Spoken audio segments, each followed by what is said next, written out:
The year is 2010. A much more youthful, innocent, irritating, and red dye sensitive version of you is standing in line at the movie theater, eagerly anticipating what would become the single most transformative experience of your young life. Finally, years of scholastic book fairs and dragging your parents to Hastings have finally paid off. At long last, the movie you've waited for like 1/3 of your entire life. Diary of a Wimpy Kid.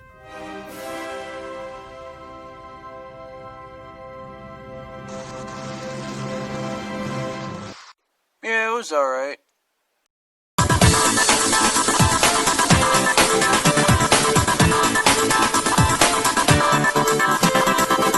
Woo! What is crack-a-lackin', my friends of the internet? Welcome to the inaugural Roddy Mac attack, where we seek to uncover the many secrets of popular culture together. Now, you've probably deduced this by now, but as a child, I was a huge fan of Diary of a Wimpy Kid. I read all the books, I could quote all the dialogue.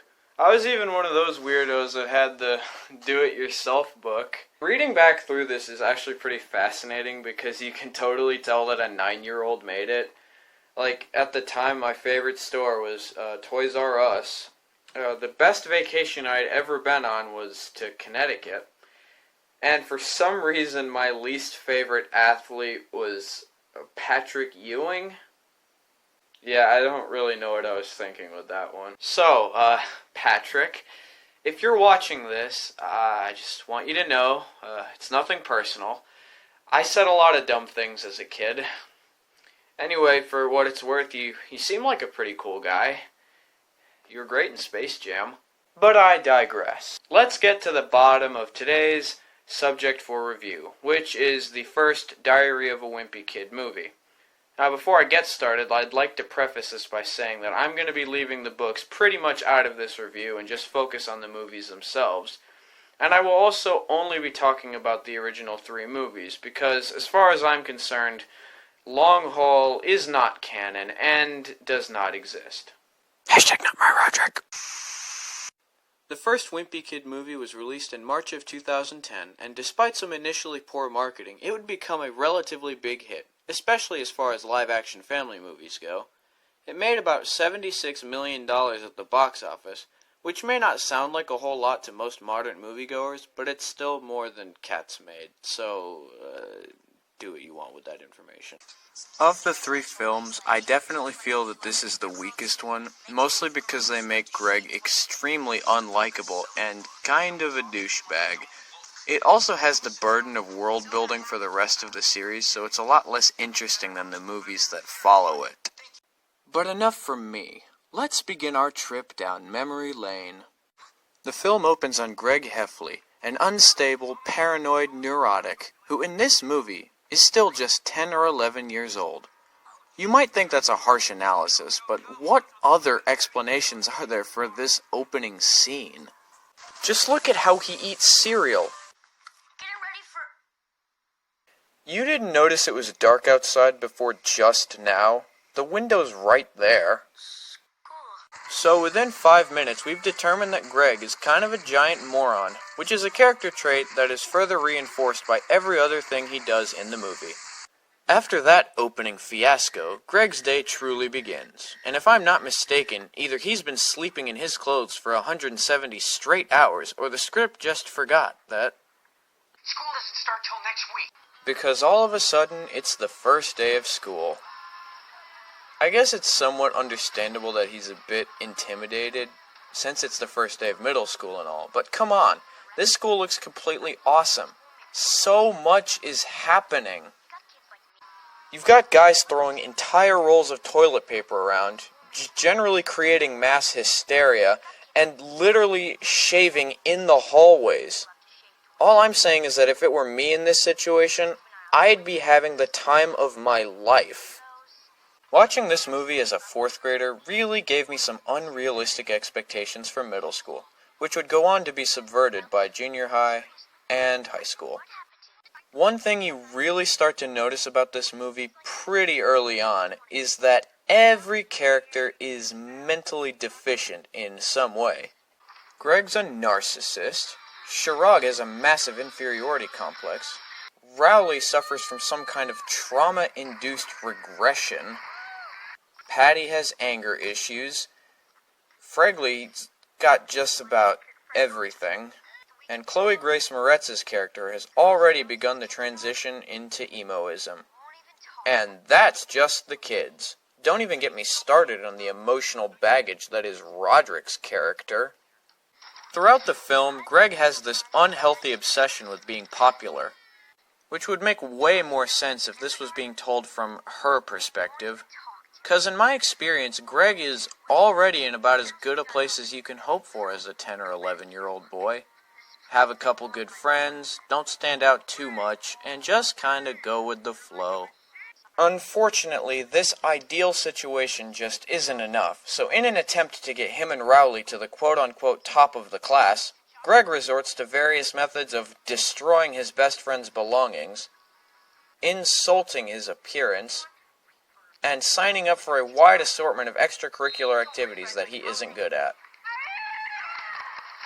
This is kind of the blueprint for the whole movie, and one of the main reasons it doesn't really hold up to the other two. Greg is just kind of a burden to everyone else the entire time, which is a lot of the reason that this is my least favorite of the three. While granted, book Greg isn't always the most likable of guys, movie Greg is completely insufferable. He's not a good friend, he's extremely arrogant, he literally bullies other people,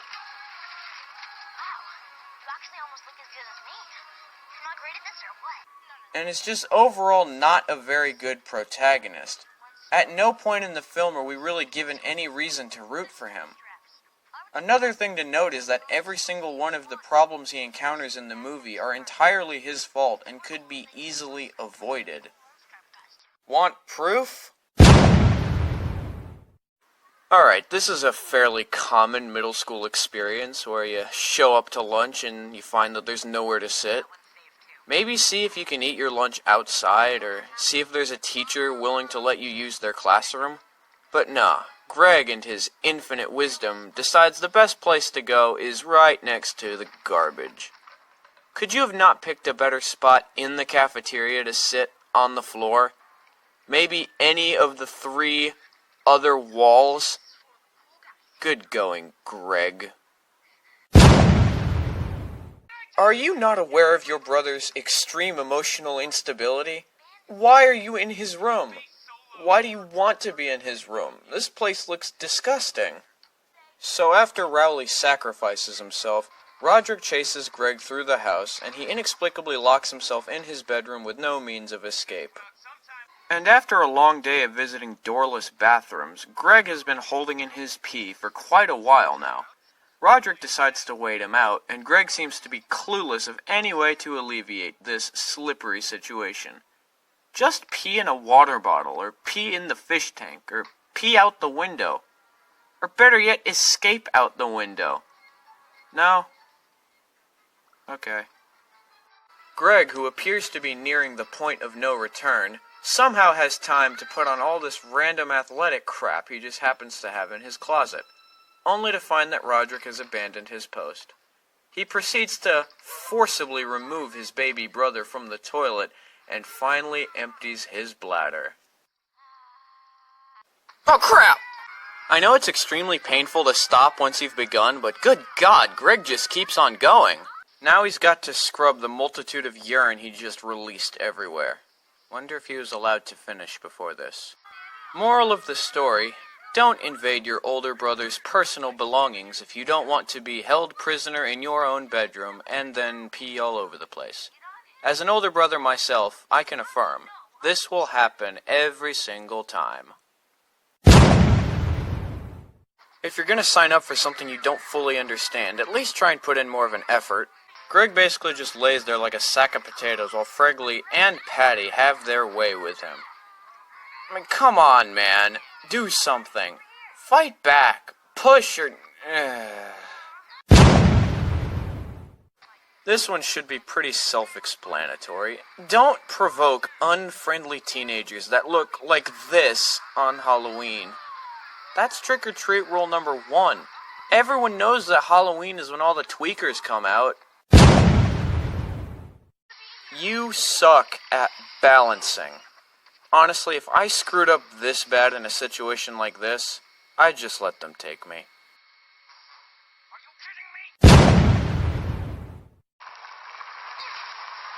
What was the purpose of this game? You're lucky it was his arm and not his neck. Okay, Rowley. Come on. Get up. Shake it off. This is the worst one. How stupid do you have to be to think that the teenagers from Halloween pose any real threat to you here? Not only are you mostly obscured by a hood and the poor weather conditions, but you're also surrounded by little kids. Even if the teenagers could see you, which they wouldn't be able to, do you really think that they would go out of their way to harm you in the middle of a populated area with like a dozen witnesses? Since Greg doesn't think critically, he just rounds up the kids and dumps them into a construction zone, breaking several laws in the process, all to find out that it's not even the same truck. So that was a big waste of time. On top of all that, a random, crotchety old hag happens to see Greg with his victims and mistakes him for Rowley, since he's wearing Rowley's raincoat. She yells at who she thinks is Rowley, and he doesn't correct her. We've already seen how scummy Greg can be, but this is a new low. Greg literally frames his best friend. Oh yeah, and he also straight up abandons those kids, leaving them to presumably all die in that hole. And the winner is Zooey Mama by Rowley Jefferson. In all seriousness, there was really no way that any creation of Greg's could have remotely rivaled the pure, unadulterated comedic genius of Zooey Mama. You gotta think this was bound to happen sooner or later, even without the incident with the children and Rowley's undeserved termination from the safety patrol. Greg has never been a good friend to Rowley, he's never shown that he cares for Rowley, and he openly criticizes and mocks Rowley and constantly has this annoying superiority complex toward Rowley. Sure, Rowley may come across as a bit of a cuck at times, but still, he's the only friend Greg has, probably because everyone else has already caught on to the fact that he's a massive jerk. Maybe that's why he couldn't find any seats during lunch. Unsurprisingly, Mr. Winsky ends up kicking Greg off the safety patrol, and then promoting Rowley to the rank of captain for constant vigilance or something. The whole safety patrol thing is kind of ridiculous. This guy seems way too overzealous and overly enthusiastic about his little club. But apart from being arbitrarily assigned to chaperone 5-year-olds, we don't really see the safety patrol doing anything. Or anyone else that's even in it. Like, where was the safety patrol during this scene? I know you're trying to find a replacement best friend, but why Fregley? Is there no one else? I'm sure you've exhausted most of your options through your toxic personality, but you're quite stupid if you didn't expect things to go south if you tried to spend the night with this weirdo. You brought snacks full of artificial food coloring to this kid's house, and didn't even consider that he would get into them and go full-on freak-out mode. I know. They tell us to be nice to the weird kids, and that's great. Just not like this. Why couldn't you have chosen Shirag? Shirag's cool. Greg decides to cope with the recent loss of his BFF by trying out for his school's production of The Wizard of Oz, which is taking place way too early in the year. Also, the only audition criteria is singing Total Eclipse of the Heart. Somehow the school gets all the props, casting, and lines finished in like a week. Did they not rehearse? Well, it sure looks like it, because no one has any idea what they're doing. Greg once again decides to selfishly mess up other people, this time by not singing, so as to not be caught on camera by his conniving older brother, which was a really massive oversight going into auditioning for the musical. Wouldn't it be more embarrassing if you looked like you didn't know your part? Either way, Greg's unwillingness to sing causes the other trees to stop, making for a really awkward couple of seconds of no singing. Then Patty gets all bent out of shape off stage, resulting in an outburst that no 11-year-old would ever have. I don't care how unfiltered today's kids can be. There's a 0% chance that anyone would do this on stage of a major school production. Greg decides to dig his grave even further by starting a massive apple fight, which results in him getting obliterated a second time by Patty, this time in front of like 1,000 people. Once again, if Greg would have just done his job, sang his part, and didn't screw up everyone's hard work, this situation could have been easily avoided. Again, huge oversight when it comes to living with someone like Roderick. If you didn't want to go, why did you even take the pamphlet home? Why didn't you throw it away at school? Even if you did decide to bring it home, you really should have shredded, burned, buried, or otherwise completely destroyed it some other way so that Roderick didn't inevitably find it and your mom didn't inevitably force you to go. Plan ahead, Greg. So recently unfriended Rowley comes by and asks Greg if he can return his misplaced video game, to which Greg adamantly refuses for no good reason. Yes, I'm aware that Greg is jealous of Rowley and his new boyfriend. Come on, they're wearing matching shirts with pictures of each other and seductively eating ice cream together. What else could this be? But at this point, just let him get his lost property and move on with your life. By now, Greg is just asking to get beat up, because he goes on a completely unjustified rant about how Rowley owes all of his newfound popularity to him, and in true YA movie fashion, everyone else just happens to overhear the exchange and circle up, chanting,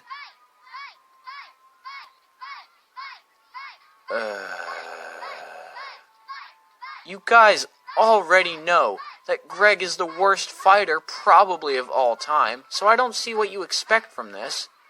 Instead of just ignoring them, Greg and Rowley decide to prance around like a couple of idiots while throwing no punches and not really getting anywhere near each other. Greg, by some divine grace, has managed to find himself in yet another humiliating but entirely avoidable situation, due simply to his lack of mental faculties.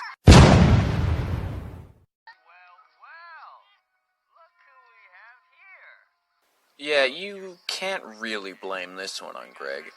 Sure, he and Rowley definitely had enough time to run away with the others, but this situation is so bizarre and unrealistic that I can't really fault them for not knowing what to do. The blame for this one has more to do with the story. Sure, this scene is in the book and plays out pretty much identical to the book, but how? How did these teenagers know exactly when and where to find Greg and Rowley? Wouldn't they have to be skipping school in order to pull this off? They are in high school, right? Are they dropouts? How did they recognize Greg and Rowley out of this large group of students? How did they even remember them?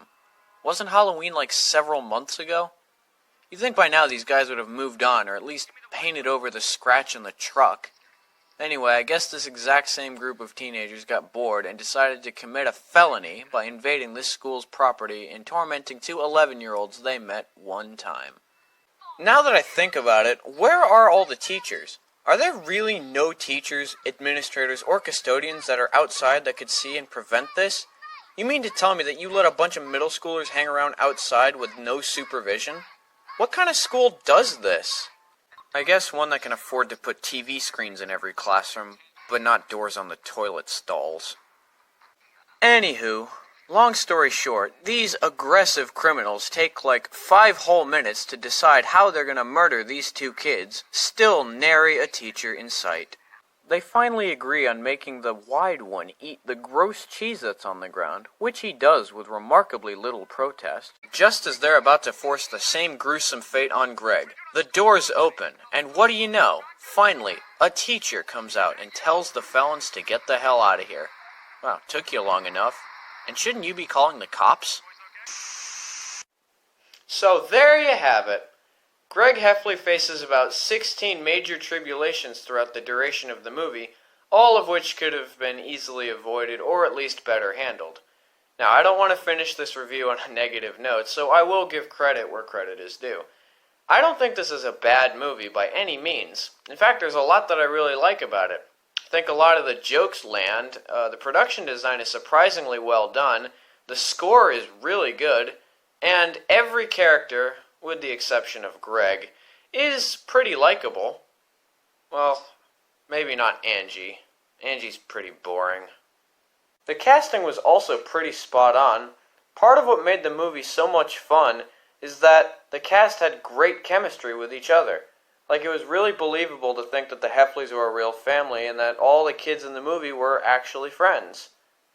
And I know it's not really a big deal in the great scheme of things, but I did really like also that they cast actual 10 and 11-year-olds to play the characters on screen, because I feel that too often nowadays we have these teen and young adult movies where everybody is much older in real life than they are in the movie, and it's really distracting a lot of the time.